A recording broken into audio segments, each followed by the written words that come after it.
الحمد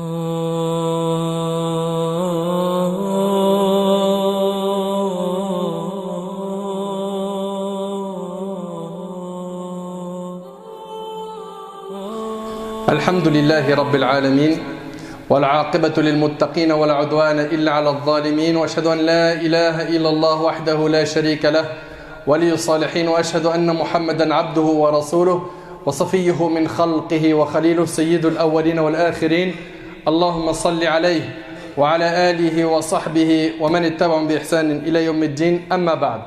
Mes chers frères et sœurs, on continue toujours notre série sur la purification de l'âme. C'est notre troisième khutbah sur ce sujet. Et aujourd'hui, avec l'aide d'Allah Tabarak wa Ta'ala, on va parler, après avoir abordé ensemble la mort, la fin de chacun d'entre nous. Aujourd'hui, on aborde le troisième et dernier point qui est vivre avec dans sa pensée ce qui va se passer le jour du jugement. Chaque personne qui pense au jour du jugement et qui y pense souvent est une personne qui purifie son cœur et se rapproche de plus en plus vers Allah subhanahu wa ta'ala. Les gens vivent dans ce monde et ils oublient un jour qui est inévitable. Ce jour où on sera tous debout devant Allah tabarak wa ta'ala, où l'on comparaîtra devant le Maître Azza wa Jal. Si on pense à ce jour en permanence, on va améliorer notre relation avec Allah subhanahu wa ta'ala. L'injustice diminuera jusqu'à disparaître. Les péchés diminueront. Nous ne deviendrons pas des anges, mais notre condition spirituelle s'améliorera. Allah tabarak wa ta'ala nous dit dans le Coran, le jour où ils comparaîtront sans que rien en eux ne soit caché à Allah. À qui appartient la royauté aujourd'hui? À Allah, l'unique, le dominateur. Ce jour-là, chaque âme sera rétribuée selon ce qu'elle aura acquis. Ce jour-là, pas d'injustice, car Allah est prompt dans ses comptes. Subhanallah, c'est un jour qui fait peur. Un jour où il n'y a pas moyen de mentir. Un jour où tu ne peux pas tricher. Un jour où il n'y a pas de piston. Un jour où il n'y a pas de pot de vin. Un jour où tu es toi devant Allah, le maître seul. Le prophète alayhi salatu wassalam dans le hadith d'Ibn Omar. Ce hadith-là, il est rapporté par l'imam Muslim. Le prophète a dit, le jour du jugement, Allah va plier les cieux. Puis il va les prendre dans sa main droite. Puis il va dire, je suis le roi. Où sont les tyrans? Où sont les orgueilleux? Puis il va plier les terres. Et va les prendre dans sa main gauche. Puis il va dire, je suis le roi. Où sont les tyrans? Où sont les orgueilleux? Rapporté par Muslim. Il s'agit d'un jour terrible. Il s'agit d'un jour où l'enfant qui n'est pas responsable de ses actions aura les cheveux blancs. Qu'en est-il de nous qui avons noirci nos registres? Allah tabarak wa ta'ala nous dit dans le Coran, comment vous préserverez-vous si vous mécroyez d'un jour qui rendra les enfants comme des vieillards aux cheveux blancs? Allahu Akbar. L'enfant qui n'est pas responsable de ses actions, il aura les cheveux blancs le jour du jugement. Alors, le jour du jugement, comment sera-t-il? Comment est-ce qu'Allah va juger les gens? Il faut savoir, mes frères et sœurs, qu'il s'agit d'un tribunal, Yawm al-Qiyamah, pas n'importe lequel. Tu seras exposé à un tribunal où la justice qui te sera appliquée, c'est la justice divine.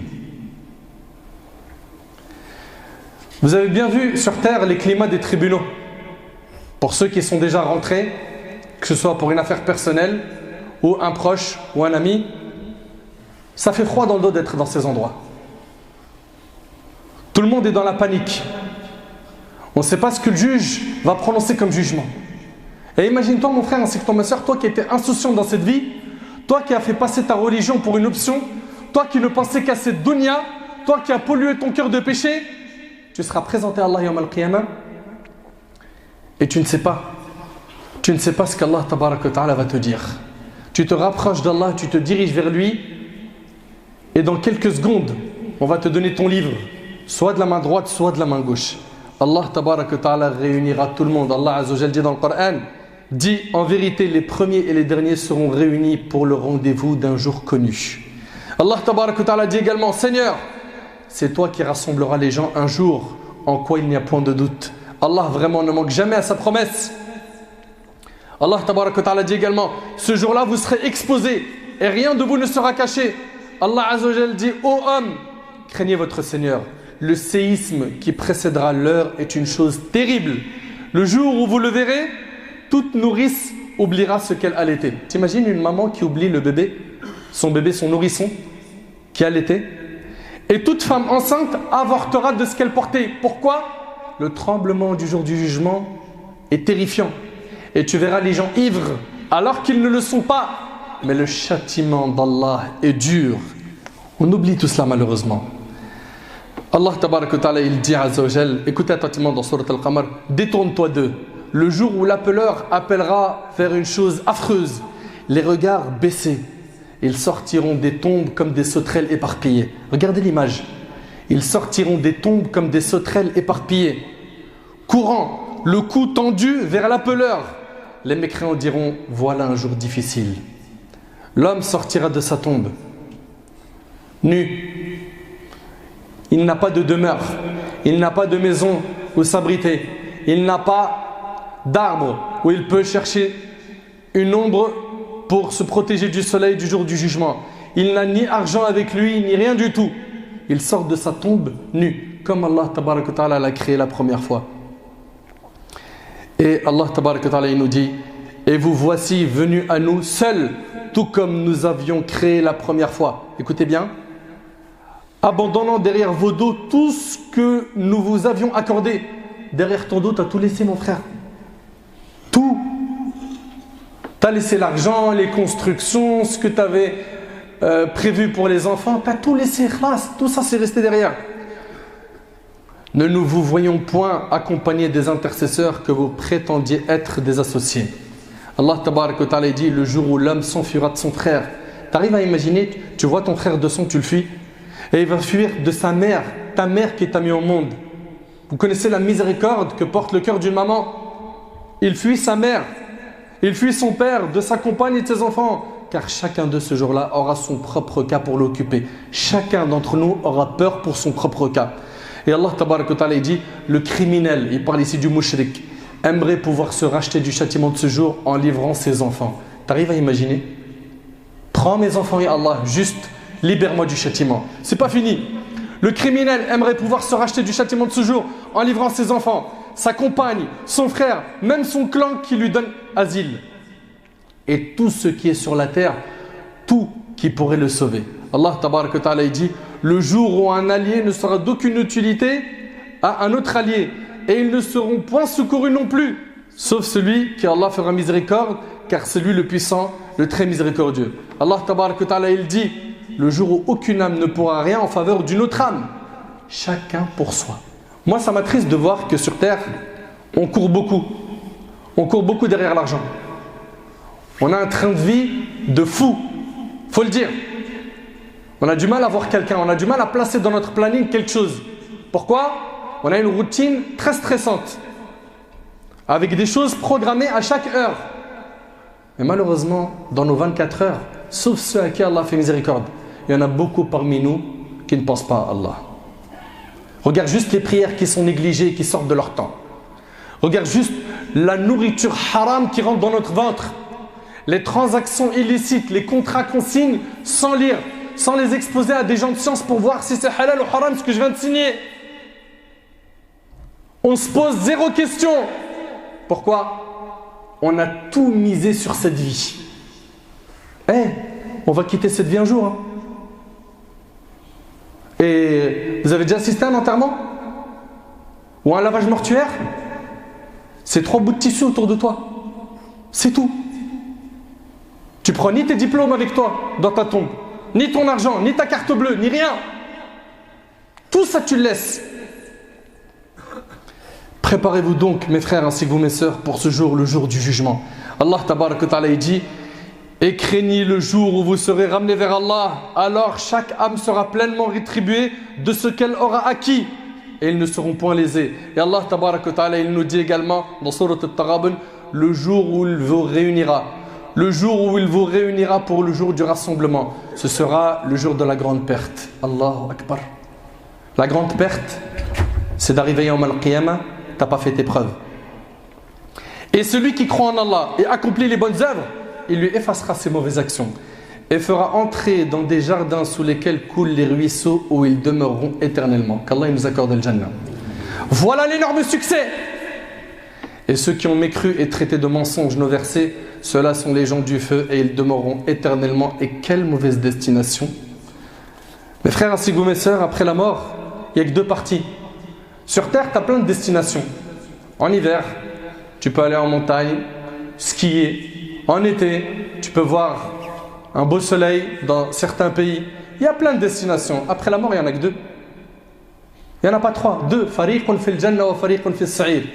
Un groupe qui sera au paradis et un groupe qui sera en enfer. Allah tabaraka wa ta'ala dit également: la souveraineté ce jour-là appartiendra à Allah, qui jugera parmi eux ceux qui auront cru et fait de bonnes œuvres seront dans les jardins de délices. Et quant aux infidèles qui auront traité nos révélations de mensonges, ils auront un châtiment avilissant. Ensuite, ce jugement, il va ressembler à quoi exactement? Qui est le juge? Le juge, c'est Allah, le roi, le maître, le dominateur suprême. Yawm al-Qiyamah, le juge, c'est Allah. Comment vont se passer ces étapes du jugement? Un, c'est par le fait que déjà Israfil, l'ange Israfil, souffle dans la trompe. Allah tabaraka wa ta'ala dit: et on soufflera dans la trompe. Et voilà que ceux qui seront dans les cieux et ceux qui seront sur la terre seront foudroyés, sauf ceux qu'Allah voudra épargner. Puis on y soufflera et voilà debout à regarder. Deuxièmement, il y aura un changement complet dans l'univers. Après qu'Israfil aura soufflé dans la trompe, il y a un changement complet dans l'univers. Qu'est-ce qui va se passer exactement? Il va se passer, mes frères et sœurs, que le ciel se fendra, que les étoiles deviendront ternes, les montagnes mises en marche, le soleil sera obscurci. Allah tabaraka wa ta'ala a dit: quand le soleil sera obscurci et que les étoiles deviendront ternes et les montagnes mises en marche, puis Israfil soufflera une nouvelle fois. Et là, les gens se lèveront pour le jugement. Allah tabaraka wa ta'ala a dit: et on soufflera dans la trompe et voilà que ceux qui seront dans les cieux et ceux qui seront sur la terre seront foudroyés, sauf ceux qu'Allah voudra épargner. Puis on y soufflera et voilà debout à regarder. Ensuite, il faut savoir que le jour du jugement, Allah tabaraka wa ta'ala nous dit: et le ciel se fendra et sera fragile ce jour-là, et sur ses côtés se tiendront les anges, tandis que 8 ce jour-là porteront au-dessus d'eux le trône de ton Seigneur. Le trône d'Allah tabaraka wa ta'ala sera porté par 8 anges. Également, ce jour-là, mes frères ainsi que mes sœurs, il y aura une lumière qui va resplendir de la terre du jour du jugement. Allah tabaraka wa ta'ala dit: et la terre resplendira de la lumière de son Seigneur. Elle illuminera la terre du jour du jugement. Également, Allah tabaraka wa ta'ala se présentera à ses créatures. Allah tabaraka wa ta'ala, il dit: prenez garde quand la terre sera complètement pulvérisée et que ton Seigneur viendra, ainsi que les anges, rang par rang. Concernant la manière dont seront jugés les humains, ils seront jugés avec justice. Allah tabaraka wa ta'ala dit: quiconque fait un bien fût du poids d'un atome, il le verra. Et quiconque fait un mal fût du poids d'un atome, il le verra. Ce jour-là, il n'y a pas d'injustice. Allah tabaraka wa ta'ala dit: wala yadhlimu rabbuka ahada. Et ton Seigneur n'est injuste envers personne. Et ce jour-là, il n'y a plus de lien de famille. Il n'y a plus de lien de famille. Allah tabaraka wa ta'ala dit: puis quand on soufflera dans la trompe, il n'y aura plus de parenté entre eux ce jour-là. Et ils ne se poseront pas de questions. Allahu Akbar. Ce jour-là, le fait que tu aies été le fils d'un tel, que tu aies été la fille d'un tel, de telle noble famille, de telle famille riche, de telle famille bien placée dans la société, Wallahi l'azim que ça ne te servira à rien si ton bagage de bonne action il était vide. Tu peux être le fils de qui tu veux, la fille de qui tu veux. Le jour du jugement, ça ne te sera d'aucune utilité si tu n'as pas bien œuvré. Ce jour-là, il n'y a pas de pot de vin. Il n'y a pas moyen de tricher, de changer le registre et de mettre dans ton registre des bonnes actions au lieu des mauvaises qui y sont inscrites. Allah tabaraka wa ta'ala a dit: ô hommes, vous êtes les indigents ayant besoin d'Allah. Et c'est Allah qui se dispense de tout et il est le digne de louange. Allah tabaraka wa ta'ala, c'est le riche. Il a besoin de rien. Ce jour-là, il n'y a pas moyen de mettre la pression à qui que ce soit. Il n'y a pas moyen de mettre la pression à quelqu'un pour qu'il essaye de t'aider yawm al-qiyamah. Non. T'as oublié qui est le juge? C'est le puissant. Allah tabaraka wa ta'ala dit: la force tout entière est à Allah. Ce jour-là, Allah tabaraka wa ta'ala nous dit, tous ceux qui sont dans les cieux et sur la terre se rendront auprès du tout miséricordieux sans exception, en serviteur. Tout le monde. Concernant les témoins, quand il y a un jugement, il y a des témoins, n'est-ce pas? Eh bien, les jugements, pour ce qui est des témoins, il y en aura beaucoup. Il y en aura beaucoup. Premièrement, Allah tabaraka wa ta'ala est témoin de ce que tu as fait. Allah tabaraka wa ta'ala dit, ne vois-tu pas qu'Allah sait ce qui est dans les cieux et sur la terre? Pas de conversation secrète entre trois sans qu'il ne soit leur quatrième. Trois personnes qui sont en train de discuter ensemble, Allah tabaraka wa ta'ala, il sait ce qu'ils sont en train de dire. Ni entre cinq sans qu'il ne soit leur sixième. Ni moins ni plus que cela sans qu'il ne soit avec eux, là où ils se trouvent. Ensuite, il les informera au jour de la résurrection de ce qu'ils faisaient, car Allah est omniscient. Deuxième témoin, après Allah subhanahu wa ta'ala, les messagers, les prophètes. Les prophètes, Ar-Rusul, alayhimus salam. D'après Abu Sa'id radiyallahu anhu, le prophète sallallahu alayhi wa sallam a dit, Nuh et sa communauté vont venir le jour du jugement. Et Allah va lui dire, as-tu transmis le message? À qui? À Nuh. Il va répondre, certes oui mon Seigneur. Puis Allah va dire à sa communauté, vous a-t-il transmis? Ils vont dire non. Il ne nous est pas venu de prophète. Allah va dire à Nuh, qui peut témoigner pour toi, ya Nuh? Nuh va répondre, Muhammad et sa communauté. Muhammad et sa communauté.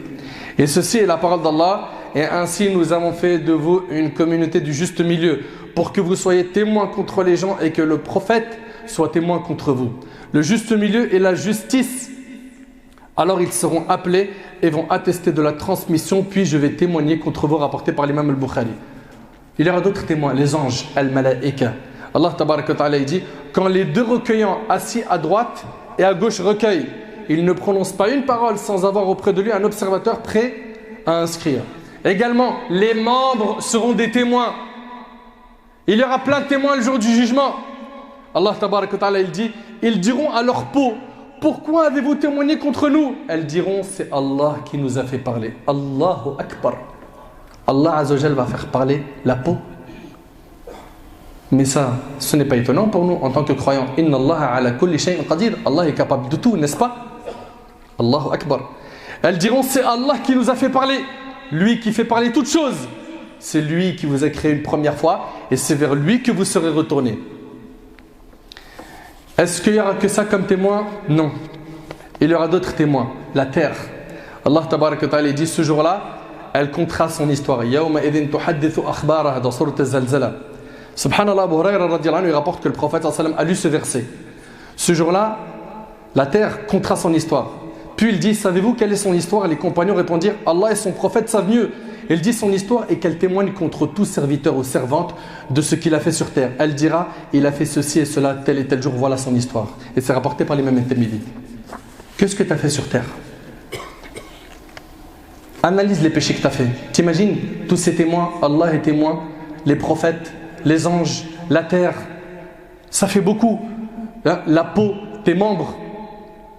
Sache que tout ce que tu as fait est inscrit. Ce jour-là, les gens sortiront séparément pour que leur soient montrées leurs œuvres. Quiconque fait un bien, fût-ce du poids d'un atome, le verra.